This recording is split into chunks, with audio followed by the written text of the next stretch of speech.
Folks, again, we're back. We haven't been banned by the NFL yet. Pro Football Ireland, live from Super Bowl 59 in New Orleans at Radio Row, presented by 888 Sport, the official betting partner of the NFL in Ireland and the UK. Michael McQuaid, Jason Hayes, Mark Hogan, Dara Carger, as I cover my credential and not get in trouble. Well, lads, quiet enough 24 hours in the NFL, nothing to talk about. Anything you want to talk about, Jason? Oh, no in particular. I think we're all struggling slightly this morning. Just for people wondering or listening back in the podcast on a Thursday morning, Tuesday night, seeing the media party. This guy here went to bed at 10:24 p.m. as a boring 33-year-old old man. And you lads, what time were you out tomorrow?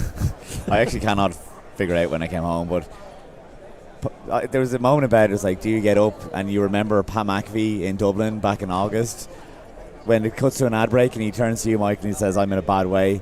So when you cut away from me, that's what I'll be saying. But for now, we're all right. Are you in a bad way? No, do you know what? Took it easy. Those hurricanes that are way overplayed. Everyone's like, oh, drink a hurricane when you're in New Orleans. If you can.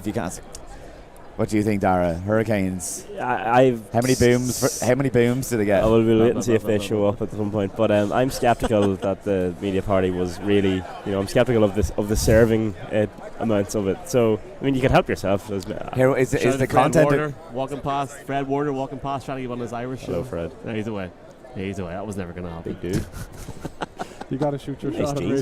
We should have been like, come over and say hello to Ireland, but technically the Niners have marketing rights in Northern Ireland. Dara, Ulsterman conversation again here. Yeah. SUTUFM. What does that stand for, Mark? Whoa! Don't ask me that. Wait, say it again. SUTUFM. I can't understand. What is it? Jesus Christ! Guess.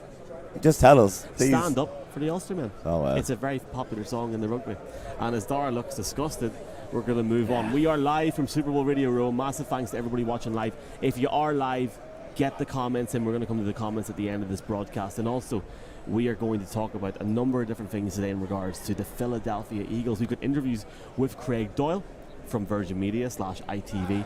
And we've also got Adam Rank, who drops back in after we completely bomb-scared him last year. Before we do that, let's start off with a little football talk. Post-media party hangover discussion was the thing that Mark had on. We've already sort of talked about that. We have. Yeah, that's why it's in your running order, so next item, please. Well, the reason that we're on early today is that there is an international press conference at 3 p.m. today. And my understanding is that there was a report the other day about Australia or something getting a few games. My understanding is it's not what we all think it is. But I also understand, per a source, that that there will be an extra place added today. An extra place in the world, not in Europe. Anybody want to react to that? Anybody excited for Australia? Dara, we're saying you were digging to Australia, so which one of you want to go? Yeah, I'm absolutely on for the trip to Australia. I mean, we've already knocked out Brazil last year, so I see no reason why we can't. Would you do Brazil again? Because it looked great crack, but at the end of the day, that's a long way away. No, I like doing them as like a one-off. Not that I think the NFL should be of that opinion. I think the NFL should return to these places frequently. But yeah, me personally, it was a long journey. So no, think about the journey for the players. I mean, like that's, I don't know how to. Australia is a tough one feasibly for that kind of travel. To see, should something like that be announced, where it will fit at some point when we get the double, like if we do get to an 18-game season with 2 bye weeks. Yeah, we raised the question of you could have a bye week before you go to Australia and a bye week after, but that's still a very difficult season then when you've no more breaks the rest of the year, Especially when you're going to, we'll probably hear about this in the press conference that are on, if it is Australia, when they're going to do it, how they're going to do it. I feel like we have a lot of news coming over the next few days, so we will see the crack. Anything you want to add to that discussion, Mark? No, you're dead on. I don't think it's, imagine, like, it's kind of funny because people have kind of noticed that we've come off the Ireland thing a little bit, and it's like, look, I've said it before, it's nice to keep it as a surprise. We want to keep it as a surprise. There's no point going with anything. Like, we all are expecting an announcement. Everyone under the sun knows that. Okay, it's gone into the mainstream market now with your Ortiz, right? There's nothing new in that report that was different from the Irish Examiner in December. It's just that it was obviously an obvious place in the calendar to have it this week, but there's literally nothing on the ground right now that is any different from in December. There's no news sources. I mean, so you can go all the way back to the Germany game since Goodell hinted at it. I mean, kind of been the worst kept secret since then. So if people think we're being quiet because we know something's up, we've all known that something's up for ages. The reasons we're quiet is there is nothing new, and we are dying for an announcement, but there's no word on it yet. I thought that was like. Do you want to go through your phone, Michael, please, and show the press conferences that are lined up? And there is no this is the international one, and we're told it's not it. It's not today. I'm just proud of keeping my big fat mouth shut for the last. Dara's over there going he hasn't, but like the last 8 months, I'm glad that I haven't tweeted something or got in trouble. Anywho, before we get in trouble and put that Craig Doyle interview on, let's look very quickly at the Eagles. It's just the first segment. This is an Eagles-oriented podcast, and again, if you're watching this live, do feel free to get some comments in. Rob Williams says, "What is that?" on Mark's face. Rob, you haven't been tuning into enough shows. And Laura says, "Stand up for the Ulstermen." Thank you very much for the comments, folks. Do keep them coming. Mark, we're going to talk about the Eagles today, but also you wanted to talk about their resurgence, because where they've come from losing that Super Bowl in Phoenix a couple of years ago to where they are now is remarkable. But some of the guys they brought in as well, the resurgence from the Eagles, not just over the last 2 years, but even from the start of the season, a couple of bad losses, has been really good. Do you know, it might be worth, Jason, you going with it first, because I'm taking a complete different angle. I talked about that the other day, as in the franchise taking a resurgence, but I suppose I'm more game heavy, Michael, so Jason, I'll actually hand over to you first. It's just been a fun storyline to watch. If you want to scroll back to week 4 this season, you'll have seen a lot of Eagles fans calling for Nick Sirianni's head off the back of obviously a poor collapse last season, and it felt like it was bleeding into this season early on at least, but they've managed to turn things around, and I really think a big part of that is the work that Howie Roseman did in the off season. Addressing some key needs. I mean, Saquon Barkley is the obvious change from last year. But when you're taking in a guy like Zach Bond, he's now an All-Pro. Those kind of additions in the off-season are remarkable. We talked about draft picks a couple of days ago. Michael's just taking a phone. But yeah, look, it's an off-season for the ages, and it just took them a few weeks to gel. But once they got right after that week 4 loss to the Buccaneers, they really haven't looked back. I'm aware that we're on live. I know the sound is perfect. There is a bit of a choppy video. If that's the case, sure, look, you can just look at Mark's moustache and just listen to us. But we're gone. We are here, and we are going to get your questions, so do keep them coming in, folks. Darren, this is your first Super Bowl with the Eagles in it. How have you found them from that loss tonight? Yeah, like it's this sort of the consistency that they've shown over this season after coming off such like a disaster calamity, where it seemed like Sirianni was completely on the hot seat, to go and get, obviously, like we're sick talking about how they went and got Saquon Barkley and it transformed their offense and stuff. Like, everybody knows that, but it's sort of this team where they know what their identity is better than any other team that was in the NFC, and that's like the Lions, as good as the Lions were, and we're not going to spend time talking about them. Their identity was a little bit like mishmashed, like, and you seen it when they went out. They were defeated by a Jameson Williams interception. Like, that was sort of, the Eagles aren't pulling any stunts like that, and it's sort of ironic knowing that the greatest trick play of all time is a Philly special. But I can't see any, like, surprise, Jalen Hurts throws the ball 50 times kind of game coming up. Like, the Eagles have a really, really distinguished identity. Both teams do, and that's such a key part of making it this far in the NFL and then going on and winning. I think the attitude in the locker room that Sirianni has established as well can't be overlooked. Like, people always give credit to the coordinators because he's not really the scheme guy. Sirianni as a coach gets some of the least recognition of a Super Bowl coach you'll ever see. Like, you watch the broadcasts and it's like camera on Fangio and then camera on Kellen Moore and maybe the odd shot of your boy Big Dom, the security guard. It's as if Sirianni's just seen as an afterthought, and he's just guiding the ship, or he's not steering the ship, but he's just kind of the guy at the poster child at the front of it. So I don't know. Eagles have gone to 5 Super Bowls in their history, and 2 of them have come under Sirianni in the last number of years. He has an insane win-loss record, and none of it has ever been put on him. It's always it comes back when he loses. It's something we talked about the other day. Like, if he was fired tomorrow, I don't think a lot of teams would run to pick him up. No. But then if you win a Super Bowl, all of a sudden will be that he'll get more opportunities. Yeah, I'm actually kind of interested if the Eagles do go on and win it. What is the discussion around Sirianni? Because at that point he's now a Super Bowl winning coach who's already been to 2 and has one of the best teams of this decade. And to do it against Mahomes, the way that there's been such turnover in the last number of years. Michael, I suppose the thing that I wanted to talk about is with that is the backdrop, and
can you imagine any of those AFC quarterbacks in this situation? Jalen Hurts is like, I'm not saying he's a fraud or anything, but it's like he's only bringing the offense to its floor. I think like this offense could have a lot more in it. I would agree. Hurts is almost the limiting factor of an offense where, obviously there's always going to be something slowing you down, and it's definitely not the O-line, it's definitely not the wide receivers, and it's definitely not Barkley. And to be fair to Callum Moore, it's definitely not him either, because he's been calling a great scheme all year. I think he's doing what he's being asked to do by the team. Like, he had that sloppy start early in the season, but I don't think I don't think he is, because like he's too cautious, Jason. Like the scheme is there, like being asked to do what he's doing. It's like that's why that frustration was there, because receivers are getting open and he's taking too long to get them the ball, and then it's all of a sudden they're closed up. It's a very risk-averse place, so maybe he's second-guessing himself at times, but when you've the defense playing as well as they're playing, and when you have Saquon standing next to you in the backfield, I think I can see why they're kind of being so limited in their approach, because a fumble, an interception here or there, that's what could cost them a game, and if you're in control on defense, then I don't think that's factored in. Like what quarterback is like, I'm going to hand it over to the defense to look after this? Like I think it's on him now. Like he's only had one interception since week 4. Like I think it speaks to the conservativeness. Like I'm not saying that he is turnover worthy plays, but I think it's a limiting factor when we're talking about this. We've actually got a question from Dermot. It says, "Hi guys, great coverage. If you are watching this, by the way, folks, it's a bit choppy. It's just, I think it's StreamYard that we're using generally. Sorry about that. There's a lot of streams going on in this very one building." Indeed. Great question for you all. Would you agree the Eagles have drafted well this past week? Oh, yes. Have they drafted well? I mean, these are have not missed. 2 best drafting teams in the NFL over the last 5 years, hands down. And that it's funny that doesn't even Mahomes was drafted before that, and Kelsey long before that, and they're the 2 biggest stars you're talking about in this game.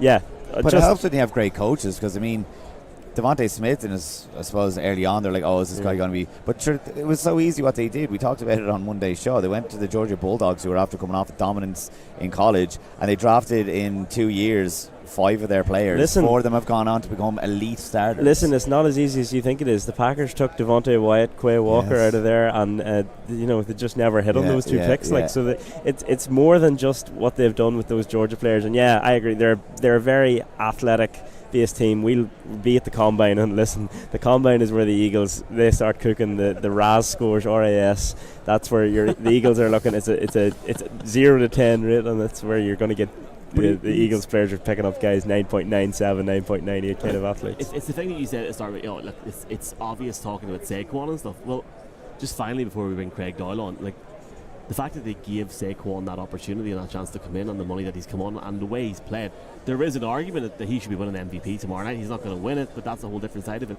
The way I looked at it is, if you look at the EPA for Jalen Hurts between weeks 5 to week 8, the first 4 weeks of the season they lost 2 games. In one of the losses against the Bucks, they couldn't get anything really going on offense in terms of the passing game. They've improved steadily, and that could have went south very quickly for them if they hadn't got that. So I'd be really impressed with how they've done it. I really find what you said interesting with Jalen and his schemes and stuff. I think, like, I don't know, like, do you think you're being down on them a wee bit, or do you think? No, I think they're at a level that, again, when we're talking about there's so much talent on that offense, it's like this is the bare minimum you would expect when you have Saquon getting like all the attention. You have those wide receivers. And let's very quickly. I think that's bare minimum is a bit harsh. I think he's he has had a few good, like the championship game, he was phenomenal. But explain to me why AJ Brown was like losing it in the middle weeks like of the season. It's that he was open. There's talent there, but like they're in such control of the game on the ground. I mean, how many? But he's not throwing the ball to him. Like he wasn't, like AJ Brown was getting open, and it's like it is up to Jalen Hurts to make the play. So it's like you have to, like, that's where the other quarterbacks, like that's where any of those top 15 quarterbacks in the league are throwing that ball and are getting, and that's why that was an issue for a reason, because it was coming down. Now it could be like I granted. I can't say for certain that it wasn't Kellen Moore or Nick Sirianni say don't throw that ball. Like I can't say that, but like you can see it in his play. Like there was caution, too much caution there for a lot of the weeks, and I don't think any quarterback is thinking I'm going to let the defense take over here. We see a few people arriving in late this evening. Love them. We've got a few comments here. Dr. Content. Hello, Dr. Content. That's you, Nick. Lads, lads, this is fire. Can I have a go on one of them sweet lanyards? I'll get back to you on that. Owen, hi lads, bang Niner gang. Thanks for joining us. I hope you're all doing well. Some of the Niners lads get some questions and we'd love to answer them. We seen we had Fred Warner. I was hoping to get Fred Warner shout out. That went straight to my head, but he wasn't stopping, was he? Is Mark Stash allowed into the stadium? Lovely comment. Look at those Blazers behind you. Pierre Cardin special. Whoever Dr. Content is having the hell time of his life. Yeah, enjoying the background and scenes. We have got a guest coming up here now that is really having the time of his life at the minute. We have got the host of the Super Bowl on Virgin Media and on ITV this weekend in Craig Doyle joining us. Will Michael be able to have a very, very professional, seamless transition here? And I was late to this interview because I was late getting up, but I will join at the end. Here he is. Super Bowl 59, as I mess up my opening lines. Michael McLeod, Jason Hess. If you're going to mess it up, do it from the top.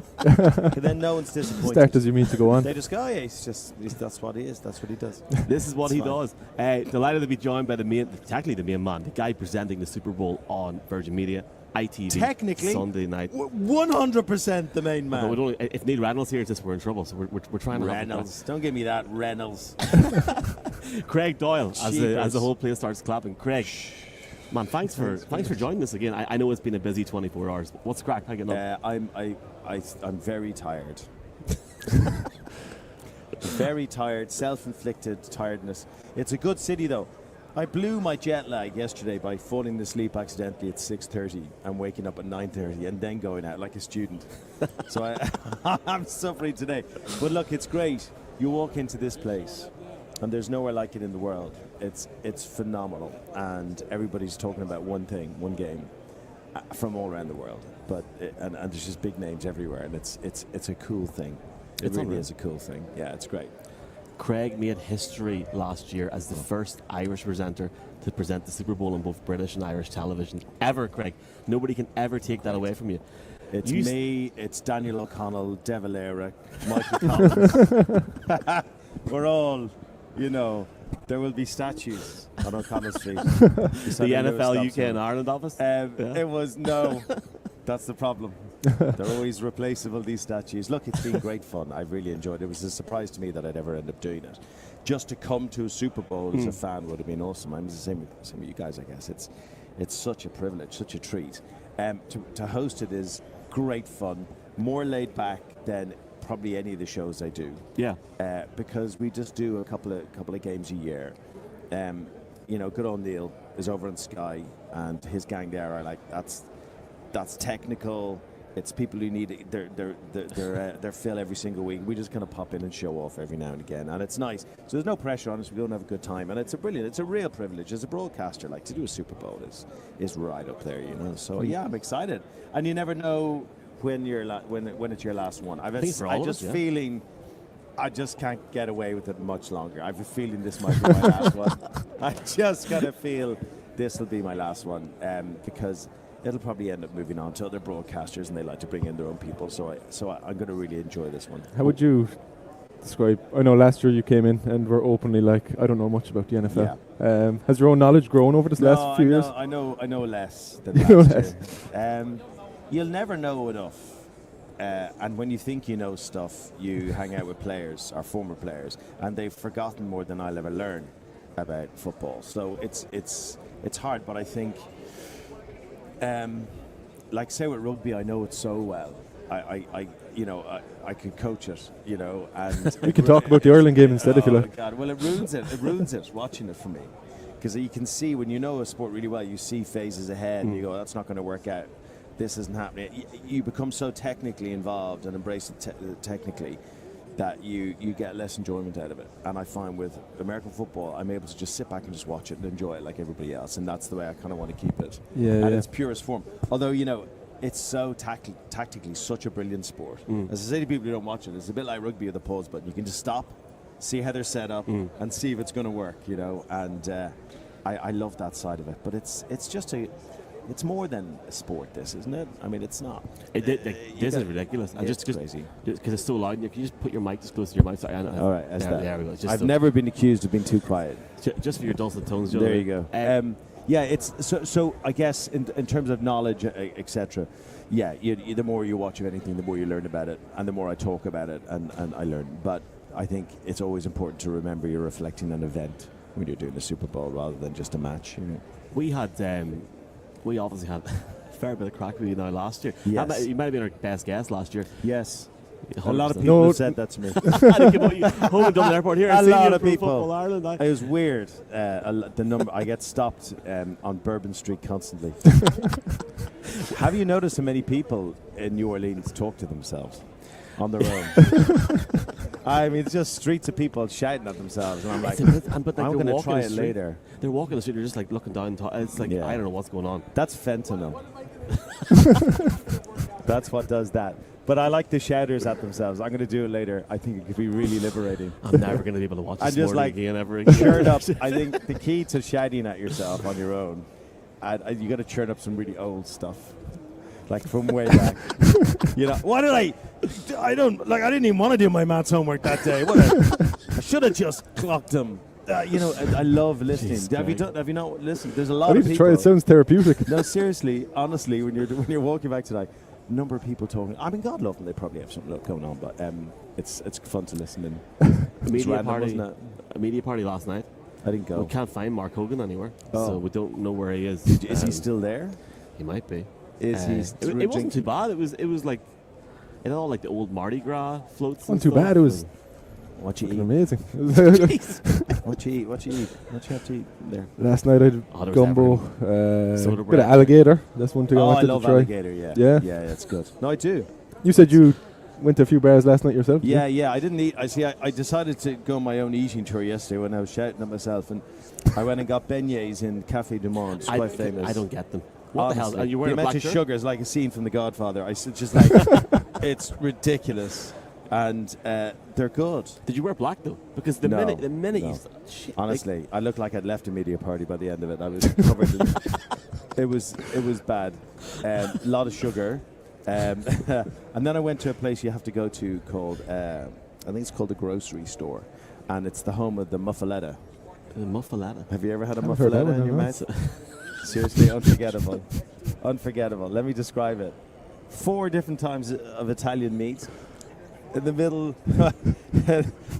you're a bad person. In the middle, some cheese, and then a tapenade. And then they heat this thing up. And it's the home of the muffaletta. So you need to go to it. It's right opposite Café du Monde. You can do a little tour. We'll go there later on. You can do a 5,000 calorie tour in about 22 minutes. It's good. Okay, it's good. One thing that's, I guess, it's going to take a minute to get that done. I've never, in 7 years of covering the NFL, have I started crying like this. It's on a emotional, broadcast. isn't it? It is. I don't want it to end. Look, Oh my God, I'm so tired. I'm delirious Jesus, man. with the tiredness. Look, Oh dear God. one thing that did change from when we spoke last year, I think it was like a Tuesday or Wednesday, and we were force feeding you Tato and stuff. But actually, that Sunday, Yes. you covered the Super Bowl. Yes. You know, reservations coming in, whatever.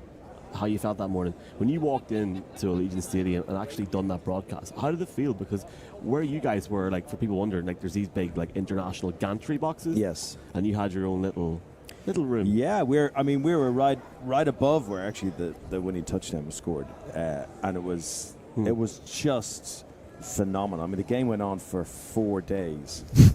It just went on, but it was gripping. It was absolutely gripping, and the atmosphere was phenomenal. It's quite that stadium's quite corporate. Actually, there's a lot of corporate party areas in that. I'm really excited about the Dome because I think it's more a fan stadium, and it's meant to be a lot noisier. Certainly on telly, it seems noisier.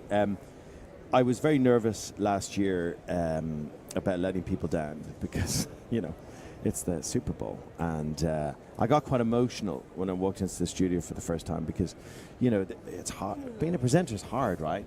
Like, it's so competitive, and it's hard to get gigs, and it's easy to lose them. And I just felt really, honestly now, I felt very honoured to be doing it, and I felt quite emotional going last year. So at the end of it, I was just really happy. I thought we had a great time. I mucked around a bit too much, maybe. I know at one stage when I left my seat in the studio and was shouting across the stadium, Taylor! And a lot of people thought I was an idiot, and a lot of people thought it was funny. So, but that's the risk. When you want to try and do things differently, as we do, we don't want to just be another standard broadcast. We want to make things a little bit different. So it's you're going to annoy some people, but hopefully make some people happy. I watched it back. I enjoyed it, man. I watched it back, like, so I recorded Last year? Yeah. What I don't like what happened there, that exchange, was that you the way you said that was like, you were surprised. No, I actually liked it. I wasn't surprised. And then when you pointed at him, it was like you were saying, but you hated it. That's why. That's how I read it. You're putting words in our mouths here. Look, we'll Well, he talk still about hasn't this said over anything this, about it. He hasn't agreed with you, or he said you hated it. It's not that super is a big word. Like, It's hard to. No, I'm joking. Was it Jason? Was it Jason Bell? Was it Jason? Was it? Should we ring him? I gotta tell him. FaceTime I him. have to see him, actually. He rang me. He sent me a text about 20 minutes ago. He's My in town. man Craig's coming back into town. Listen. He was in Derry in August, and I was like, what was it like? He goes, my man Craig. Everyone started going mad. He's such a brilliant guy. He's salt of the earth. Like, he's a brilliant guy. Himself and OC are just fantastic. We got Effie with us as well this year. So, and maybe if you get a little surprise guests. Can we announce anything here? No, probably not. No. Well, yeah. I mean, we're hoping Lewis Rees Samet joins us at some stage. I think everybody knows that Charles, our King Charles, is in town. He's in town. I spoke to one of his teammates yesterday. He's getting on great. And there's a couple other celebrity types knocking about. I heard a rumor that Rodri's in town. Roger. I'm looking out for Roy Keane. Roy Keane said he was going to come. Is Roy here? No harm. He's a 49ers fan, isn't he? Keno. 49ers fan, Did he go last year? No, I don't think he did. He said this year that he wants to go. Look, Craig, the cameras are on. Yeah. You got to shout us out to Roy Keane somehow if he does rock up, just to annoy him and to. Roy. No, not now. You know what to do. He's watching. Watches everything. He has a whole service. He has a team of people in the basement of his house, 20, 40 people, and they're scanning constantly worldwide media. And the minute his name's mentioned, they click in. So that's just literally happened now, and it's been sent up to him now. He's in the kitchen now. Roy, you know what to do. Get here and join the lads for a chat. Done. It's actually that easy. Yeah. Did you not know that? Can you hear him? Can you hear him respond? Yeah, I can. Yeah. I feel it. I don't need to. It's like an emotion that sends. My wife was saying that. It's very. How is she? Shout out to Lynn, who loves This Morning and loves you, Craig. She was saying that you were badly hit by the storm. Is this true? Or? Yeah. Storm. I don't even know anymore. You name a storm after Lord of the Rings. So to name it, I just have to look for some geeks. Excuse me, what's this storm called? Oh, it's Storm Enon. Flipping hell. I don't know. It was bad. It ripped the balcony off our house. Jesus, Greg. Yeah, and in Connemara Little Cottage, and the roof was gone on that, so that's going to be expensive. Yeah. But like a lot of people really, like, they got battered, you know. They got battered. Because it's like here and then Ireland. Next stop is all that Atlantic Ocean to fuel up, and it really hit us hard. But yeah, a lot of people are really badly left, really, you know, without electricity for like a week to 2 weeks. So it's been hard on people over there, you know. And I'm really, they're at the forefront of my mind as I hang around New Orleans having a great time. Well, like, Jason, the weather. Literally haven't thought about that storm. But the weather's unbelievable. It's like Are we 20 talking degrees. about like? No, but Eagles are going to play the Chiefs right around the corner here in a few days' time. It's going to like huge. There's other huge stuff happening in relation to our fine island, and you want to talk about the weather. Well, it's nice and warm, like, do you know what I mean? Except they have us directly under this aircon here. I don't know if The you aircon's noticed. unbelievable. Oh, really? Yeah. Is that what we're doing? Oh, look who it is. Turning Oh up. Mark my Hogan turning up about 16 minutes late. God, look at them. Jason, Where are his I don't know eyes? if you want to ask Craig about the Super Bowl, but He's it got really no is a eyes. big matchup on Sunday. You keep looking at Mark. Yeah, he's got no eyes. Lovely. No worries. Lovely. People on the podcast were so sorry. There's people in their cars wondering what Really? in under You hell. look terrible. You look absolutely awful. Mark, You really do. Mark Hogan to the FM panel. What's Right. happened to you? Is the glass guy still there? People can't hear. Have I recovered? God. He's His eyes look like they're made of those slushy Mark. alcoholic drinks they serve you on a Bourbon Street. Mark, tell Craig what's happened through the mic and for people on the podcast as And well. very good drinks those are. How's the voice going? Very good drinks those are. The slushy ones, the Hurricanes. Hurricane. So how are you, Craig? Good to see you. Aren't you? The Hurricanes over you here. Say good to see me. You can see. Nothing. Like, I just was on a piss holes mission in to the find out snow. what is inside a hurricane, because anytime you ask a barman, they actually do not know. So I must have asked 10 or 11 of them what a hurricane It was is. made a different way in Every single time. bar. What and it got colour stronger was and your stronger. one? Purple. No, as long as they make it red, that's all they ever tell me. As long as it's red, it's a hurricane, for real. I went to the oldest bar in New Orleans, maybe the oldest bar in America, yesterday, and it was the home, he reckons, of those alcoholic slushies. What else did he sell you, Craig? I mean, that's it.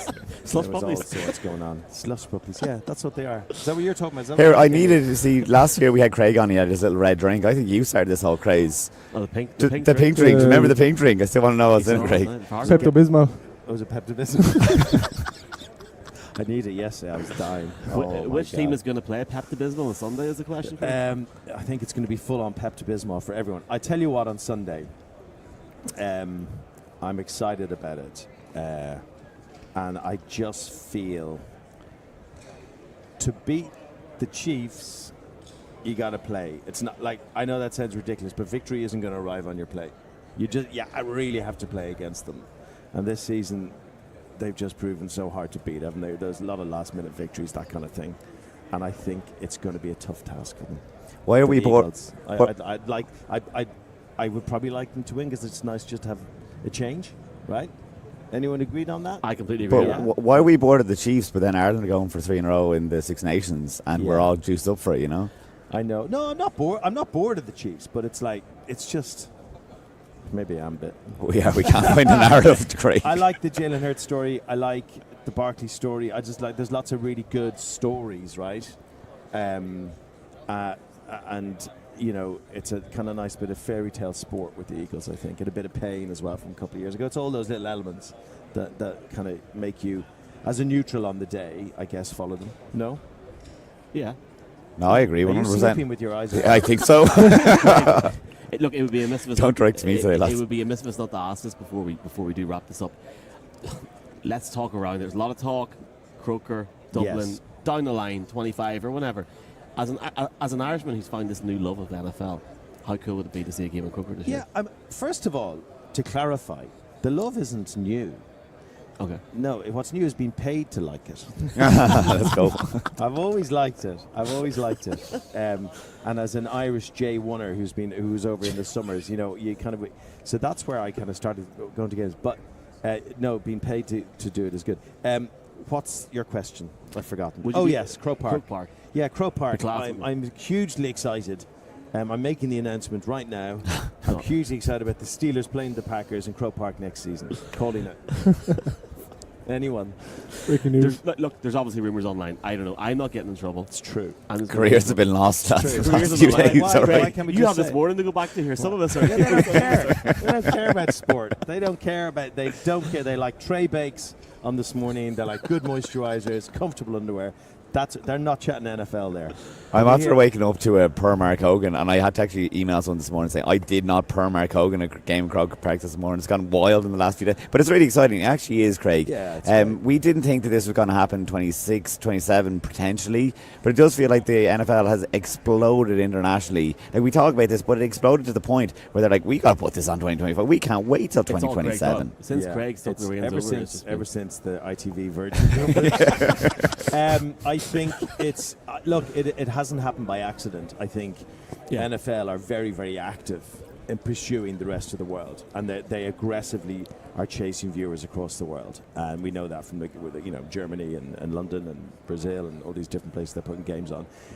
What I love about the Irish one is that it's not based on a huge population. It's not based on kind of a load of players from our kind of NFL heritage. It's just based on the island's passion for sport. That is so obvious and clear to anyone who ever steps on our piece of turf that they had no choice to put it there. So, what's the population?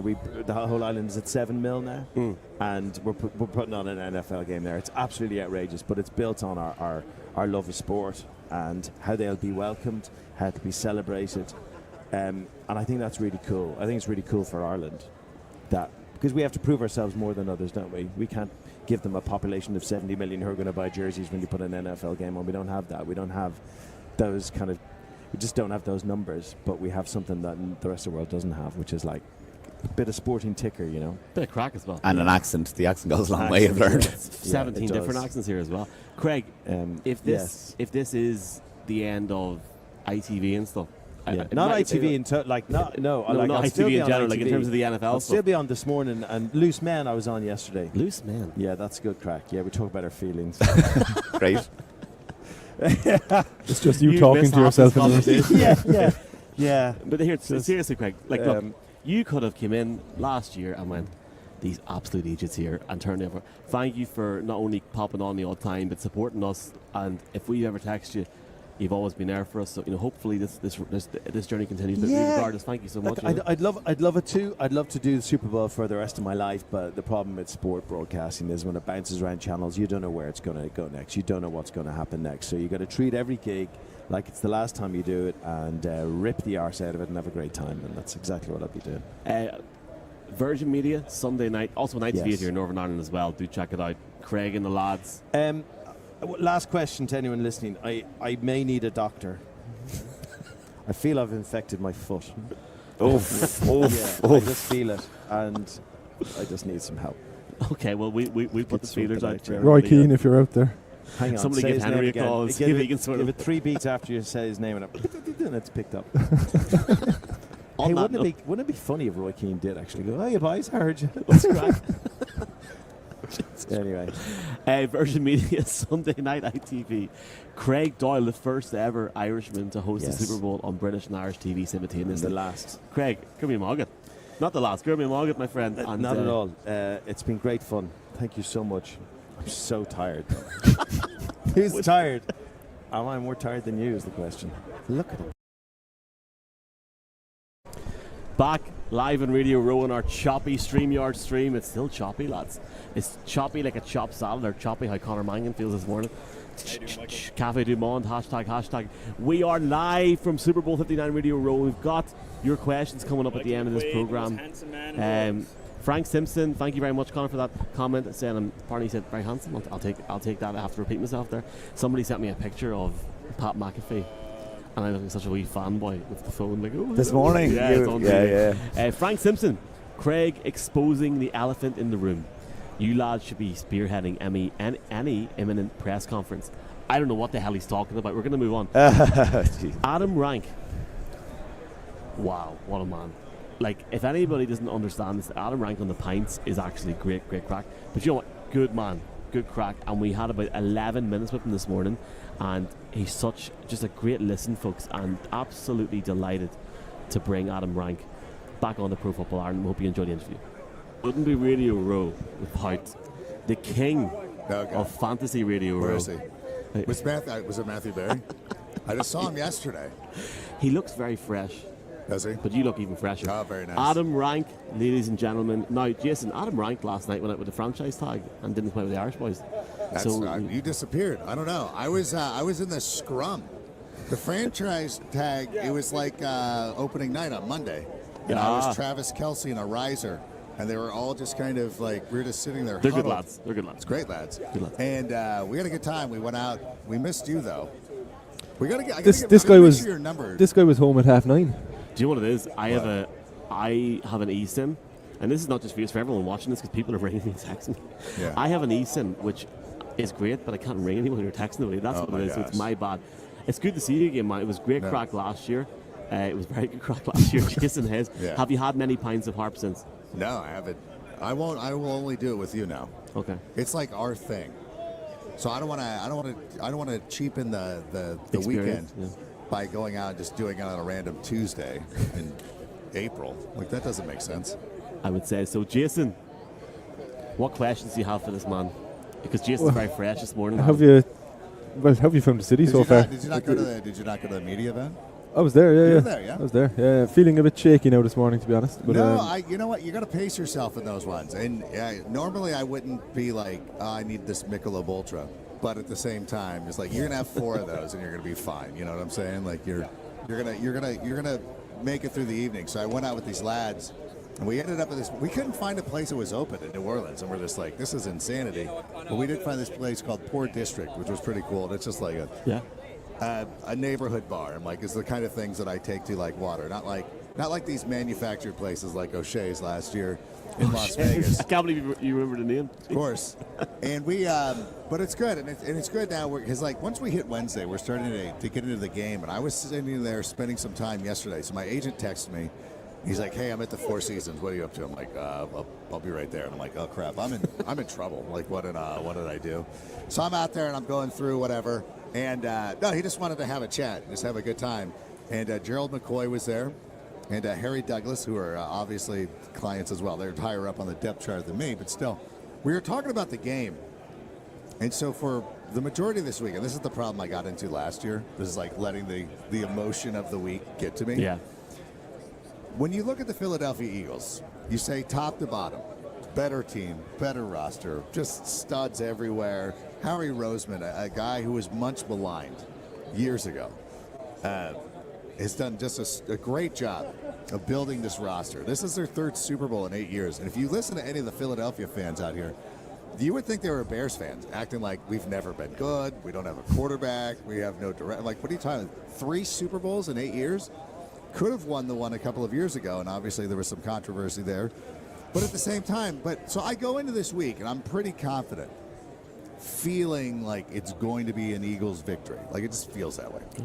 Okay. But the more that we go on, and you start talking to some of the former players, you're like, God, given Steve Spagnuolo 2 weeks to prepare for this team, everything that we've seen out of Kansas City this year, they're ready for the moment. They're ready. They show up when it matters. And I think, too, when you look at Travis Kelce, like his season was like, fine. Meh. It's okay. Noah Gray's out playing him or whatever. But when it gets to the playoffs, he's like, I just need to be sharp for 3 games. You know, and I think that as we're sitting here and we're looking at it objectively, do I really want to go against Patrick Mahomes? Do I really? I don't know that I can. But it's history, though, just like sleepy, you know. Absolutely, yeah. How do you think the Kansas City, Travis Kelce, how do you think the wide receivers match up to that Philadelphia secondary? Yeah, and that goes back to Howie Roseman and what a great job he's done building it. 2 years ago, taking Jalen Carter when a lot of teams were passing on him, and then also getting Cooper DeJean and Quinyon Mitchell, and you're like, man, all of a sudden you're like, this is a rebuilt secondary, and it's pretty good. But the Chiefs still find ways to get guys open. Like, it's Andy Reid. Like, they've shown. Like, I thought at first when Tyreek Hill was traded away, so that's it. Like, he makes such big plays. Like, you need him come playoff time. When it's crunch time, you need Tyreek Hill. Not really the case. it really feels like as long as you have the four guys, Andy Reid, Kelsey, Mahomes, obviously, Chris Jones is like, I think that's what really matters. And so when we look at matchups and everything like that, again, on paper, on Madden, going by Madden ratings and all that stuff, like easily, the Philadelphia Eagles have got the advantage there. And yet, Xavier Worthy will catch a touchdown or something crazy like that. So for me, it's very hard to get away from the Kansas City Chiefs there, even though the matchup does lend itself to the Eagles. You obviously mentioned Howie Roseman, but Brett Veach is a guy who was not really talked much about. But in Super Bowl 5 years ago, there's only 5 Chiefs players who were on that roster, who were on this roster. Yeah. So it's pretty much a new team, obviously, with the mainstays like Mahomes and Chris Jones. But what about his ability to reshape the roster and overall reshape the way that they play and attack the opposition? Yeah, I mean, that's a huge credit to them. You know, we're going to be starting to talk, it's already started this week, talking about the greatest dynasties in sports. I think it was all sports. Like, let's bring this worldwide. And I think the Dodgers at some point are going to want to be into that conversation. You're like, no, because you guys buy you buy your titles. Like, you've deferred $1 billion. Like, no, you don't belong in this conversation, because a team like the Chiefs, and even to some extent the Eagles, exemplify what it is to be a quality organization where, as you said, there's only 5 players, or just 5 players from that initial Super Bowl run, and they're still going out there and doing it, and they're getting rid of big names. It's not like, it's a guy, like they lose some significant pieces and still go out there and get it done. So that just shows you, and of course having the quarterback correct is good, and people will be like, well, they got Mahomes, but at the same time, like, the Ravens have Lamar, the Bills have Josh Allen. It's kind of like find a way. If you find a way, like, listen, you look at the Justice League movies that are typically like not great. It's like, how are you not great when you have Batman, Superman, Wonder Woman, like all the identifiable stars? But Marvel took secondary characters and made this great franchise, and it's all based on the coaching or the direction and all that stuff. And so that's what the Chiefs have done. You big Deadpool guy, yeah. What's that? You big Deadpool guy, yeah. You big fan. I love Deadpool. Yeah. Yeah. It's pretty good. I think as we're learning more and more about Ryan Reynolds, I'm not liking him as much, but still. You know what I'm saying? Like, it's just like, oh, gosh. Is Hugh Jackman not the great? Whatever. We've got a couple of minutes, right? Because I know you have to bounce. You have Brandon Marshall, fine. yeah? I know you're fine, but we want to get there. We've got a special thing this year. We want all of the celebrities to sign. All right, let's go try to round some up. Where's somebody? I just saw somebody famous walk by. We would love you to sign. And just while you're signing this, Adam, look, a lot of talk internationally, a lot of rumour that we might see a game in Dublin this year or next year. How cool would that be as somebody that works in the NFL? And how would you find a way to go to your bosses in LA and get your ass down to Dublin if it happened? That would be the one of all the things that Ireland would be the best. Pretty cool. Absolutely the best. I don't think anything. No disrespect to London. I don't want to go to the London game because they play at Tottenham, and I'm like, I have no. People say that to me all the time. They're like, hey, like, you want to go? So I'm like, you want to go there? Like, there's a Lambeau Field thing over here. Steve Mariucci once told me, he goes, hey, have you ever been to Lambeau Field? And I'm like, nah. He's like, you need to go. And I'm like, actually, I don't. I'm good. I'm fine. I don't need to go. I'm okay with it. Adam, before you go, we have to ask you a bit about the Chicago Bears. Okay. Exciting times in the city with Ben Johnson. You know what, everybody? It feels like everything's in place, and I know that we've been here before, and a number starts and start. And like it's true, but like when you think of a lot of these teams, and you think about that, I just have to point to the Detroit Lions, where that's a team that's owned by a family that didn't sell, and it's still owned by the Ford family. And, they're a model organization now. Why? Because they hired the right general manager and the right coach and the quarterback to some extent. They got that right. And it's amazing how much of a difference that makes. So for the Bears, I just think it's just going to be one of those things that, we're hopeful. We're actually talking to, like, if this one doesn't work, this might be it for me. I might have to have it. Be like, the Sick podcast is going to be an Arsenal podcast at that point. So there's a great lineup. You've got a great team over there, man. We do, great. Yeah. We've done a nice job, and we've got a lot of teams and great people who are doing it. So it's a lot of fun. My friend Laquan Jones, who does the Rams version of the Sick podcast, is coming in today. So it's been a great time, and it's great to see. And it's fun to see when the younger people come in, to this event, and they run around and like everybody's just gonna like us two, yeah. Oh, you guys are veterans. Like you're part of the establishment now. Even though they sit you over here. We specifically asked to put on the wall. Like, oh, what is it? Like, where are they from? Okay, yeah, they must all be friends. They don't know anything about the history of anything. Like, they'll put them together. So if we put the Northern Ireland guys with the right, that's fine. No problem there. Like, we're a bit of a mix here, so we're grand. Here. They're like, Australia and New Zealand, they get along. You're like, are you sure? Are you sure? Okay. We'll ask them because I think they have a busy day coming up today, so we will see the crack. Yeah. What are we gonna do? So I found a play. We went to a pub the other night, last night, and we're like, oh, this is a cool place, and they had a Lombardi trophy behind the bar. We're like, is that the Lombardi trophy? Like, no. But at some point, I'm like, well, what was the bar that Drew Brees took the Lombardi trophy in when he was on the Mardi Gras parade? He dropped it, didn't he? Did something, yeah, it's crazy stuff. It's a place called Lucy's. It was actually right down the street. So I'm going to go there tonight. So anybody within the sound of my voice, let's go to Lucy's tonight. We have to get a pint at some point. Let's go to Lucy's. Here. Go to Lucy's tonight. I got to do a thing with Canada here at 7 p.m. tonight, and then I'm free. Okay. As we say in Ireland, Grimmy Margaret, thank you very, very much, my friend. Thank you. And we'll get you up to Antrim for a pint of hard price soon. We got to do love it. that. Adam Rank, big friend of the show. Thank you so much for coming on, man. Thank you How very do you much. like this signature? I love it. It's legible. All right, Adam Rank, we are live on Radio Row from Super Bowl 59. Pro Football Ireland. This Jason turns his credential around, and so should I. It was only seen on the ESPN by about 3 million people there about an hour ago. So it's grand. Hop. And I'm sorry for everyone. I know it's a bit choppy to stream today, but look, we're here. We're continuing on. And Conor McSweeney put a live comment in saying that there's a severe lack of Kildare men on Radio Row. Do Kildare men have mustaches? It's the Pope Catholic. Yeah, imagine, like, for real. I missed Adam Rank. I was actually off to the Eric side. Ten Hag. Wait, look. Hold on a second. That's it. Hold on Eric a second. Ten Hag. That's AQ Shipley. It's Eric Ten Hag. He's a spit of Eric Ten Hag. All right, anyway, sorry for people on the podcast, apologies. We keep seeing random people. Apparently Paul Mescal's going to arrive. So Paul Mescal, apparently. Well, why would he be here? Jason, this is gone. You've lost. You're the press room. Apparently he's not coming. That's a whole different discussion. Oh, okay. Anywho, we're here. We're live on Radio Row, baby. And yeah, look, it's back. We're having the crack here Wednesday. Let's look at the Eagles' best or worst game this year. Mark, you're going to start and just take the piss because you picked the easiest one of all. The game against Washington in the NFC Championship.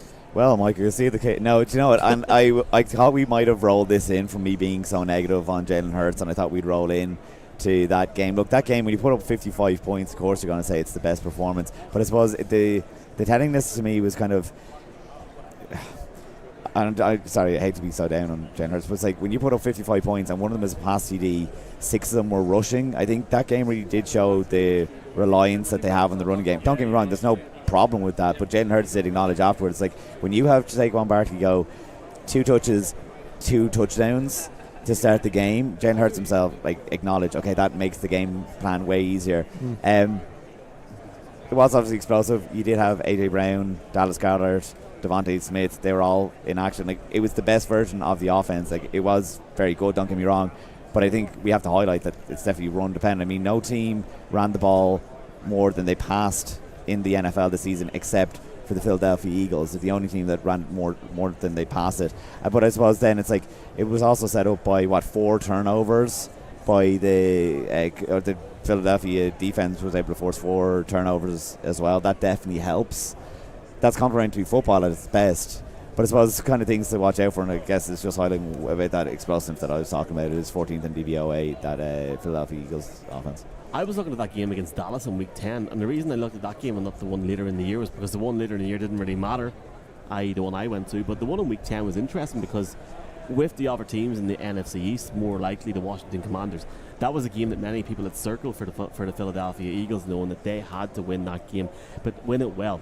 The 38-24 win that week really, I think, cemented the push that they then went on to. They really were on a run, and the fact that, the Cowboys' offense at times this season were high-powered. I know that's very, very hard to believe, but there was 2 or 3 games, especially when it comes to divisional situations, where they put points on the board. especially on when they're playing at home.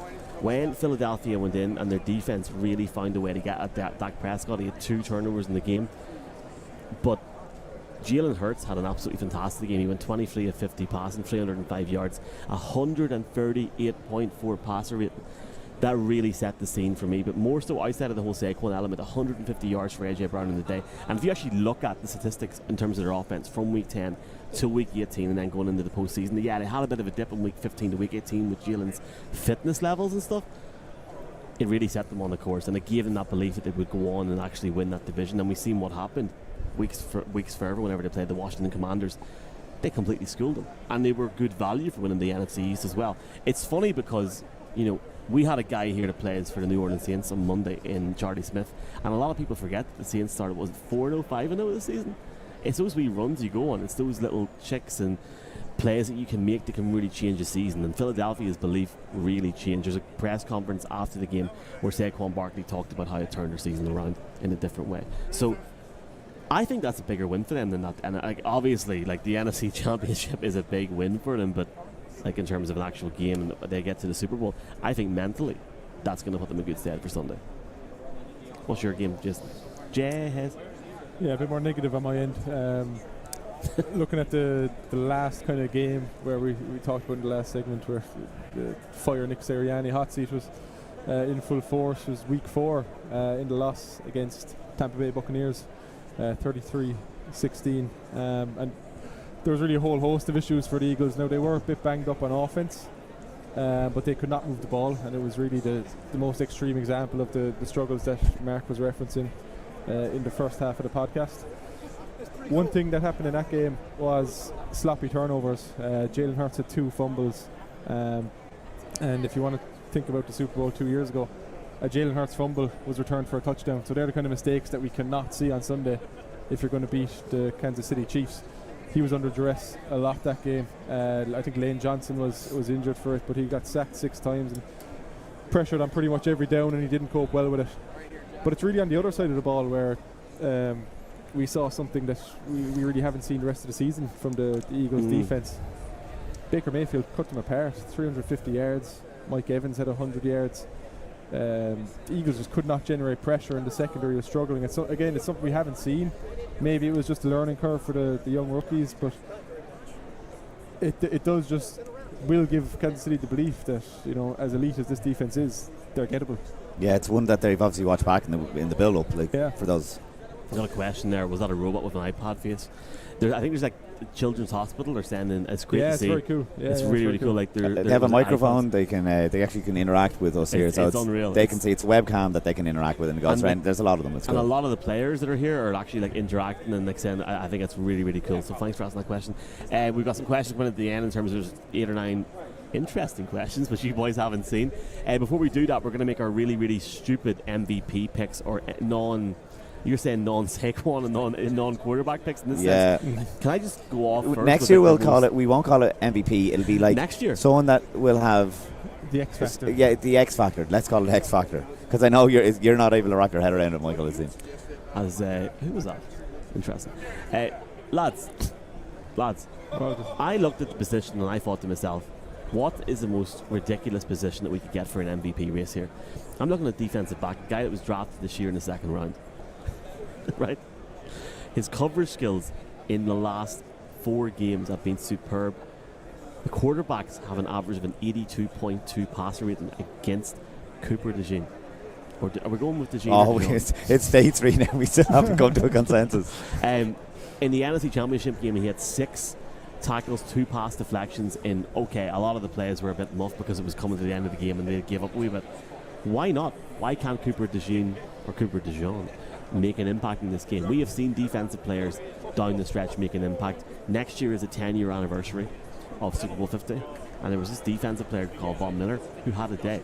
If it's that stop-start game and it's quite tight in terms of defense of both teams, why can't the defensive player stand out? I'll take Cooper every day of the week. Who do you guys got? Well, I'll bounce off that because you're dead right, and I've been saying the winning of the game is how those defensive backs perform. But Vic Fangio's defense, after the reference in there with Von Miller, it has always been that the defensive backs have to be so good that they, obviously, man-to-man, are better than the receiver that they're up against. as a result, I don't think Mahomes is going to like seek out those guys. He's going to make smart plays, so I think that'll make it difficult for interceptions. Mahomes hasn't thrown an interception so long. He is due one. He is on the longest streak of his career with an interception.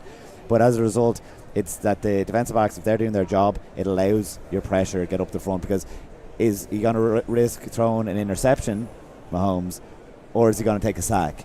And that's where I think Jalen Carter is going to be massive. You look at the odds; he's 75-1 if you were to bet for MVP. Be gamble aware. But my God, the odds are he's the 10th best odds, because obviously it's so heavy towards the quarterbacks and to Saquon. Yeah. That's the fifth backed Eagles, or sorry, the fifth ranked Eagles, but it's the number one on the defense, because it's like the praise that he's been getting. Belichick said he's the best player on the field to McAfee going in this weekend, which is wild. But my replacement is here is the quote from Aaron Donald after that Rams game, when towards the end he had the 2 fumbles, and it makes sense. He is playing the defensive tackle. Those comparisons are going to be there. He's constantly getting pressure on the quarterback, which is what the thing with him though, Jen Carter, is it's very predictable where he plays. It's like the left defensive tackle, so he's always going to be there. So he's going to, obviously they're able to plan for that. There's a certain level of predictability. So it's like if he's in the run game, we saw against Washington how they were able to use some stunts on that defense to, like, all of a sudden the tight end is coming over and like just giving him a right shove. But it's funny how he like prepared for that, or sorry, got used to that over the day, and he actually hurls the tight end later on because he saw there was going to be, and then he gets to the quarterback, so he's very smart. But then the pass game, he's going to be going against obviously the right guard we saw him the other day, Trey Smith. Trey Smith hasn't given up a sack all year, so it's like something has got to give. Either Jalen Carter isn't going to be dominant, or Trey Smith is going to let him through. So I think a lot of preparation is going to be done for Jalen Carter. But again, when you're giving Jalen Carter a lot of looks, or sorry, when you're prepping for him all this week and last week, that's going to open up space for other guys. So he is in for a shout for the MVP award, because I can see him getting some pressure in a big spot, but he's definitely going to help out his offense in a massive way. I think a very cool moment from Jalen Carter for me. You know, it's the reason he slid to the Eagles in the first place was obviously because of those character concerns. The arrest on it before the draft, wasn't it? Yeah. But a cool moment in the playoffs against the Rams, as the Rams were marching down the field in their 2-minute drill. Jalen Carter obviously won that game at the end there, but he made a crucial sack towards the end of the game. There was no celebration, there was no excitement. He got up and started waving the defense back into position as fast as possible. So I think it really speaks to his maturity as a player, and that he's actually a leader now on that defense. If he was to win the MVP this week because of a massive, like, say you're saying, Michael, like the winning of the game, and don't take this at the treetop level, it's going to sound like, but the winning is the defense. Use the better defense. But like, because we're saying these offenses can do so much, that I think there's a good shout for a defensive MVP, because it's going to come down to a certain moment. It is that year. And all of a sudden, if he were to win it, I think we're like calling him, Aaron Donald's replacement's here. I think it's going to be like, they got, like, this is the next iteration of him, the next generational player. Okay. My pick is someone who's going to benefit greatly from being alongside Jalen Carter. And this is almost a carbon copy of our discussion yesterday with Chris Jones and George Karlaftis. But I'm picking Nolan Smith, a guy who's second-year player. He's really emerged this season, particularly down the stretch. He's 4.5 sacks in the playoffs. And when Jalen Carter is drawing so much attention inside, it presents great opportunity for Nolan Smith to win on the edge. And that edge is obviously an area where Kansas City has struggled all season, left tackle in particular. I assume Thuney is going to be starting there. There hasn't been any talk about DJ Humphries coming in, so great opportunity for Nolan Smith to have a massive impact on the game, because you can be sure that Jalen Carter is going to be front and centre of the Chiefs' game plan. I thought you said F and centre there, not front and centre. We went with all defensive players there, but what about Jason dropping the F-bomb? Because Craig Doyle. Did he? Jeez. I think that's it though, because I didn't even notice that. because it'll be Jalen Hurts or Saquon. Don't get me wrong, a big grab from AJ. One name I want to throw out there is Dallas Goedert. There you go. Because the Chiefs struggle against tight ends all year, and you don't expect Jalen Hurts to really attack downfield with Smith and Brown, so watch out for Dallas. And Goedert. if it's a close game, it's going to be whoever catches that last touchdown or runs it in. That is the MVP there. Yeah. Again, they lean on the quarterback, don't they? If there's a big spot, it's going to be that. It's not who comes down with it, I suppose. Let's roll in some questions here. Michael from Armagh, did we ever settle on a bar for the Irish meetup Saturday 6 p.m. somewhere? It'll be I tough because we're lost here. I know that a lot of us are trying to do our own things. I mean, up with a friend We should have done a doing meetup tour. with So it's Irish like, people. I know. There's So it's actually like a lad. There's a lad from my village who's a big Eagles fan. He was at Neil's event. Shout out Ryan on Wednesday night last week. Is flying over today for the game. I don't think he's got a ticket yet. because you get in. Like Jeff is obviously going to be about. You're with Jeff for a minute and stuff. So it's like I know we're all wanting to explore, and I think don't get me wrong, I'll be into a couple of bars. Me and Jeff, no? Oh no, I will. Michael, DM us. Yeah. So it's DM like Hogan. stay in touch. Hogan's my PA. Stay in touch. Adam in Dublin. Great night in JR Mahon's. Give me that hat. Last week. Firstly, which team do you trust the most in a 4th down and 2, 4th down and 3 situation? Honestly, man, Saquon Barkley every day of the week. Every day of the week. I'm taking Patrick Mahomes in 4th and 2, 4th and 3, but of course I'm taking the Eagles if it's 4th and 1 because that tush push is just unstoppable.